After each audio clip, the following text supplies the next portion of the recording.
Foundations of trust. The Mumbai monsoon pounded against the cafe windows as Prisha Kapoor sketched furiously in her worn notebook. Rain always inspired her best designs, organic lines that mimicked the natural world while maintaining the clean functionality fashion buyers craved. At 25, she'd already earned recognition in sustainable textile design, but remained an unknown in the broader industry. "That's brilliant," said a voice above her shoulder. The asymmetric draping would work perfectly with bamboo fabric.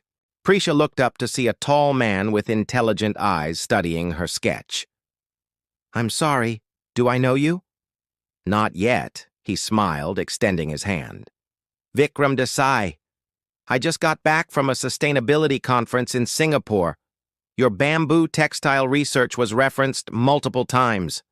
Their conversation flowed effortlessly that afternoon, seamlessly weaving between design philosophy and market potential. Vikram had an MBA and connections to eco-conscious investors. By evening, they'd drafted plans for Earthweave, a clothing brand using only regenerative materials and ethical manufacturing. "We'll need a proper business plan," Vikram said, his enthusiasm infectious. "I can handle the financial projections and investor pitch deck if you'll develop the product line and manufacturing protocols." 3 months later, they secured their first round of funding. Prisha converted her apartment's spare room into a design studio while Vikram negotiated with manufacturers. Their complementary skills created a perfect partnership. She brought the creative vision and sustainable expertise. He provided the business acumen and industry connections. "We should celebrate," Vikram suggested after they signed their first major retail contract. The candlelight dinner that followed blurred the lines between their professional and personal relationship. His kisses tasted like possibility. "Are you sure this is a good idea?" Prisha asked later, her head resting on his chest. "Mixing business and pleasure?" "We're building something extraordinary together," Vikram replied, tracing patterns on her shoulder. "Why shouldn't we share every part of this journey?" Their relationship deepened alongside their business. Earthweave's first collection sold out within weeks, eco-friendly casual wear that didn't compromise on style or comfort. Fashion blogs praised their innovative use of sustainable materials, and investors began approaching them rather than the reverse. "We need to scale up," Vikram advised during their strategy meeting. "I've been talking with a manufacturing group in Bangladesh. They can handle larger production volumes while maintaining our ethical standards." Prisha hesitated. "I should visit the facility first. Our entire brand rests on transparency." "We don't have time," Vikram countered. "The opportunity window for our next funding round is closing.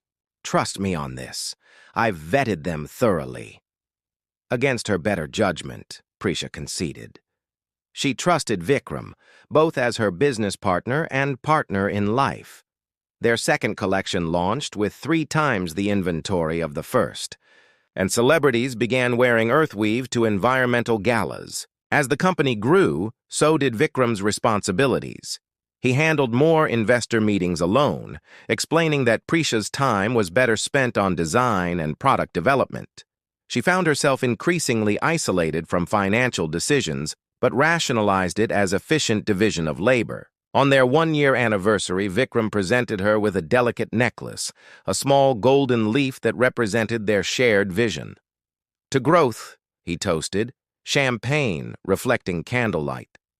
"To partnership," she replied, unaware that he had already registered 3 subsidiary companies under his name alone and was systematically transferring Earthweave's intellectual property into these entities. The foundation was laid, both for what would become her greatest triumph and her most painful betrayal. The calculated betrayal. The first signs of trouble appeared subtly, like thread pulls in fine fabric. Prisha noticed Vikram canceling their design review meetings with increasing frequency. Documents required her signature with barely enough time to read them. Staff she'd personally hired began reporting to him instead. "It's just temporary restructuring," Vikram assured her when she raised concerns. The investors want a more streamlined decision-making process while we scale. One rainy Tuesday, Prisha arrived early at their now expansive office space in Mumbai's business district. The security guard gave her an odd look as she badged in. "Good morning, Ms. Kapoor. Didn't expect to see you today." "Why wouldn't I be here?" she asked. "Mr. Desai mentioned you'd be working from home this week. Something about a special project?" Confused, Prisha proceeded to her office only to find Anjali Sharma, their recently hired marketing director, sitting at her desk. "Oh, Prisha, I'm so sorry," Anjali fumbled, standing quickly. "Vikram said I could use your office while you were away." "I'll move immediately." "No need," Prisha said, her stomach tightening. "I'll find Vikram." She found him in the conference room with 3 men in expensive suits she didn't recognize.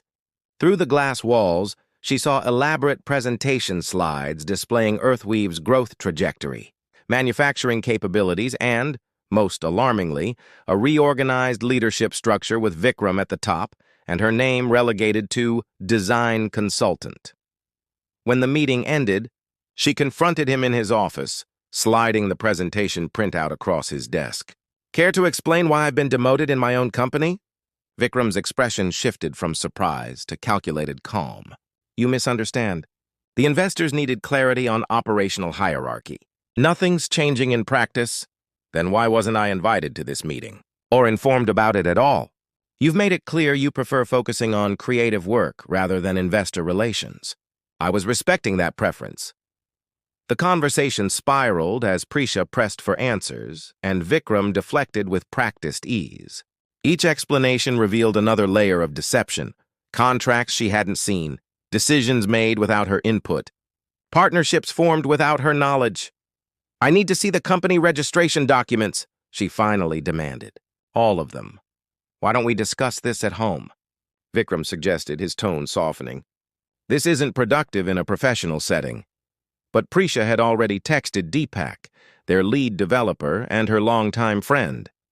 Within minutes, he sent what she needed: the digital trail showing how Vikram had systematically structured the company to minimize her legal control. Earthweave Technologies, Earthweave Global and Earthweave Manufacturing, she read aloud, scrolling through the documents. All registered solely to you, with exclusive licensing rights to our original company's intellectual property. You've been siphoning our core assets into your personal holdings. Vikram's facade finally cracked. It's called protecting our interests. Your brilliant designs wouldn't have become anything beyond sketches without my business acumen. Our interests? This was always about your interests. I trusted you with everything. My designs, my company, my heart. Don't be dramatic, Prisha. This is business. The investors need a clear leader, not a creative who gets emotional over necessary restructuring.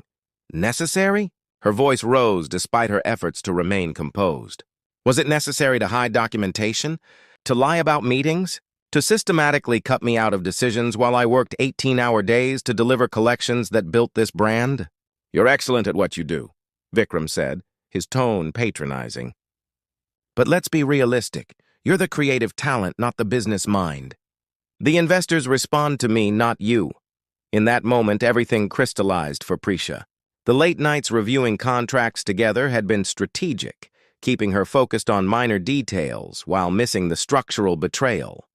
The romantic getaways conveniently scheduled during critical investor meetings. The gradual isolation from financial operations under the guise of playing to her strengths. She stood, gathering her belongings. "I want a full audit of all company entities and complete disclosure of all agreements made in the past 6 months. Vikram laughed. Actually laughed. "On what authority?" "Check your contracts, Prisha. Your voting rights are limited to design approvals. The board backs me completely." "We'll see what the board thinks when they learn how you've misrepresented our supplier ethics certifications," she countered, referencing inconsistencies she'd recently discovered. His expression hardened. "Be very careful about making accusations you can't substantiate. Talented as you are, designers like you are replaceable. The brand will continue without you if necessary." As she walked out of Earthweave's offices that evening, the golden leaf necklace heavy against her collarbone, Prisha understood the devastating completeness of Vikram's betrayal. He hadn't just stolen her company, He'd orchestrated a relationship specifically to manipulate her, using intimacy as a smokescreen for systematic corporate theft. That night, she removed the necklace and placed it in a small box. Whatever grew next in her life wouldn't emerge from the poisoned soil of Vikram's deception. She would build something entirely new, something completely her own. Seeds of Resilience. Prisha's first month after leaving Earthweave passed in a blur of legal consultations and disappointments. Every lawyer delivered the same verdict. While morally reprehensible, Vikram's maneuvers were technically legal. The contracts she'd signed, often late at night, trusting his explanations, contained carefully worded clauses that severely limited her recourse. You could fight this, her lawyer Neha advised during their final meeting. But litigation would take years with minimal chance of success. Your best option might be negotiating a settlement for your contributions. I'm not interested in a settlement, Prisha replied. He didn't just take my company, he took my vision for changing the industry. That's what I need to reclaim. Financially drained from legal fees, Prisha moved from her luxury apartment to a modest one-bedroom in a bustling, less fashionable Mumbai neighborhood. Her new home doubled as her workspace, with fabric samples and design sketches gradually covering every surface. Her former assistant, Zara, remained loyal, meeting her secretly at a local chai shop. The atmosphere is toxic now, she reported. Vikram's brought in a new design team, but they're struggling to match your aesthetic. The new collection's already delayed twice. I'm not concerned about Earthweave anymore, Prisha responded, though the news provided small vindication. I'm focused on what comes next. What came next began with her reaching out to Richa Agarwal, a textile engineer she'd collaborated with years ago. They met at Richa's small workshop where experimental sustainable fabrics hung like exotic tapestries. I've been developing these mushroom-based textiles, Richa explained, showing Prisha a surprisingly supple material. They're carbon-negative and biodegradable, but production scaling has been challenging. What if scaling isn't the immediate goal? Prisha asked, an idea forming. What if exclusivity becomes part of the sustainability model? Over the following weeks, Prisha developed a business concept fundamentally different from Earthweave's mass-market approach. Her new vision, a company she called Navya, Sanskrit for new and praiseworthy, would create limited-edition pieces using experimental sustainable materials too innovative for mass production. Crowdfunding provided initial capital, with Prisha leveraging her industry reputation and transparent storytelling about her journey. I'm not just building a fashion brand, she explained in her campaign video. I'm creating a laboratory for sustainable luxury that honors both environmental limits and human creativity. The campaign exceeded its goal within days. More importantly, it attracted attention from Divya Rao, a venture capitalist specializing in women-led businesses. Your approach fascinates me, Divya said during their first meeting. Most fashion startups chase scale at the expense of innovation.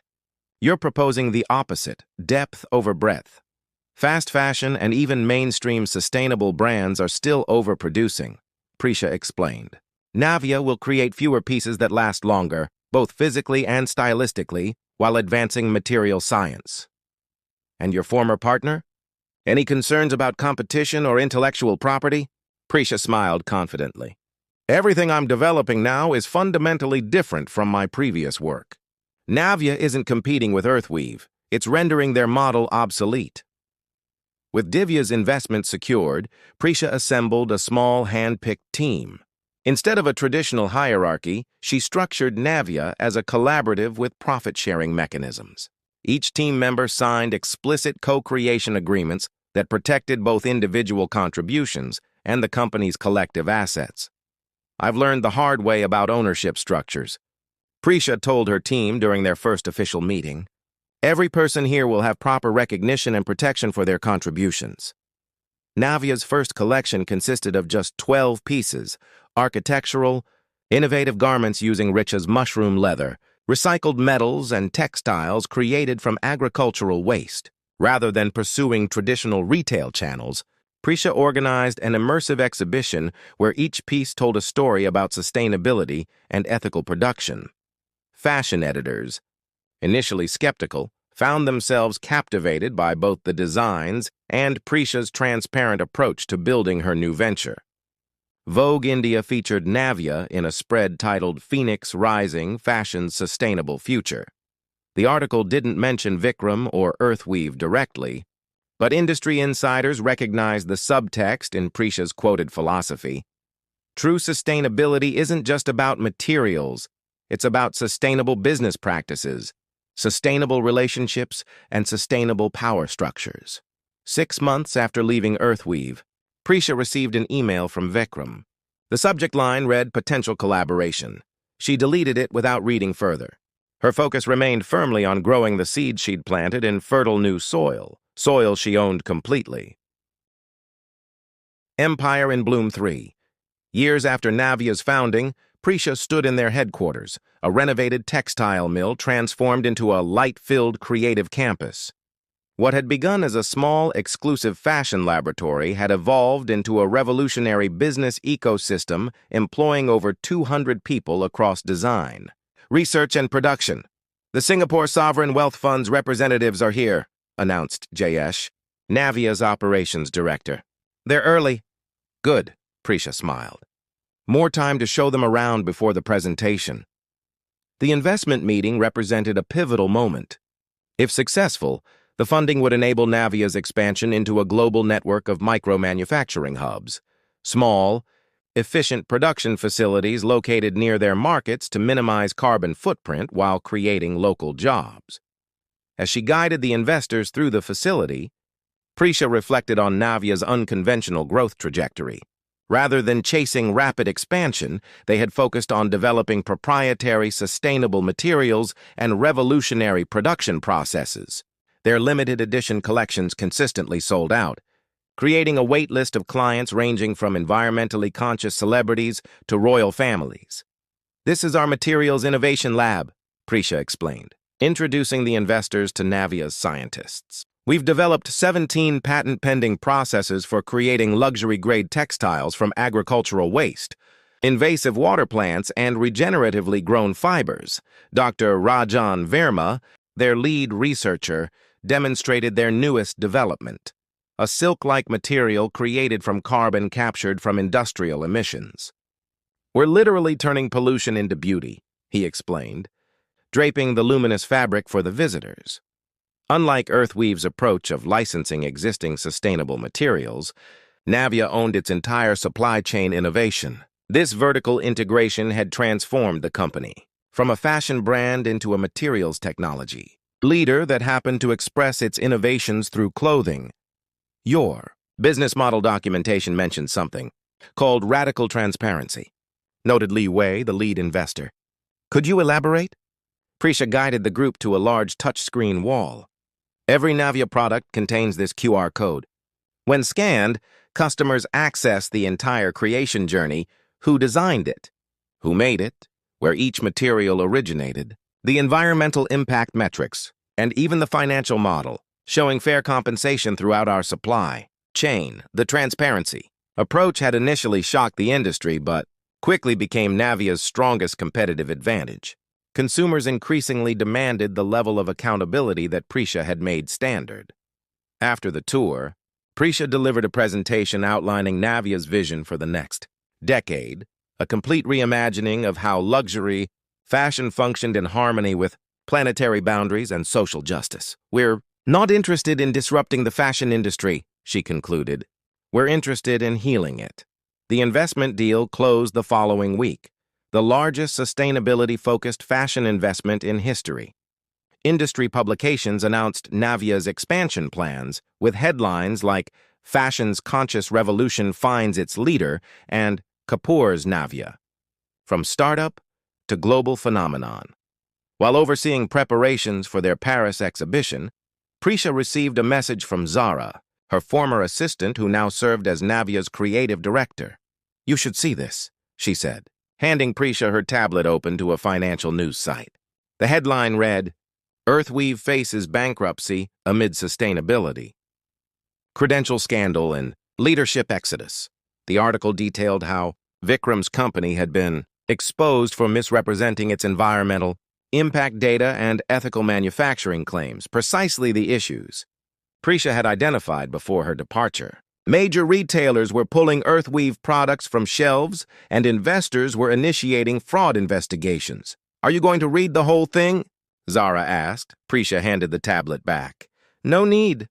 That's no longer part of my story." Later that evening, as she reviewed applications for Navia's Artisan Training Program, an initiative providing sustainable fashion skills to women from marginalized communities, Prisha received an unexpected call from Harini Patel, Earthweave's current board chair. "I'll be direct." "Prisha," Harini said after brief pleasantries, "Earthweave is failing, but its infrastructure and market position remain valuable. The board is removing Vikram and exploring acquisition options. We believe Navia would be the ideal parent company." The irony wasn't lost on Prisha. The company taken from her was now being offered back. 3 years ago, she would have seen this as vindication. Now, it felt like an afterthought to the empire she'd built independently. "I appreciate the offer," she replied carefully. "But Navia isn't interested in acquiring troubled assets. Our growth strategy focuses on innovation, not consolidation." After ending the call, Prisha walked through Navia's design studio, where her team was finalizing their upcoming collection. Each piece represented not just sustainable fashion, but a sustainable business philosophy, one built on integrity, transparency, and genuine collaboration. The empire she'd created hadn't bloomed from revenge or competition. It had grown from something far more powerful, the courage to envision something entirely new. Full circle. 5 years after founding Navia, Prisha addressed the United Nations Sustainable Development Summit as the keynote speaker. Her company had transformed from a fashion innovator into a global movement. With Navia's business practices being studied in business schools and their material science breakthroughs licensed for applications ranging from medical textiles to biodegradable packaging. The greatest challenge in sustainability isn't technological, it's philosophical, she told the assembled world leaders and industry titans. We must fundamentally re-examine our relationship with growth, success, and power. Among the audience sat CEOs of fashion conglomerates, sustainability ministers from dozens of countries, and, she noticed with mild surprise, Vikram Desai. Post-Earthweave's collapse, he had maintained a low profile, occasionally appearing as a sustainability consultant, though the industry largely considered him persona non grata. After her speech during the reception, Prisha circulated among dignitaries and environmental activists. She was discussing regenerative agriculture with Ethiopia's Minister of Environment when she felt a presence at her elbow. "Congratulations on your speech," Vikram said. Older now, humility sitting awkwardly on features once animated by arrogance. "Your vision has clearly resonated globally." Prisha regarded him calmly, surprised by her own emotional neutrality. The man who had once occupied her thoughts with alternating waves of love and hatred now seemed like a character from someone else's story. "Thank you, Vikram. If you'll excuse me, I need to speak with the minister about our Ethiopian artisan initiative." "Prisha, please," he said, his voice lower. "Just 5 minutes. Not for me, for my own closure if nothing else." She nodded to the minister, who graciously stepped away. 2 minutes, she conceded. "I've spent years trying to understand where I went wrong," Vikram began. "Not just with the business, with everything." "And have you reached any conclusions?" Her tone remained professional, neither warm nor cold. "Several. I confused control with leadership. I mistook exploitation for strategy." He paused, seeming to weigh his words. "And I betrayed the most valuable partnership I could have had, both personally and professionally."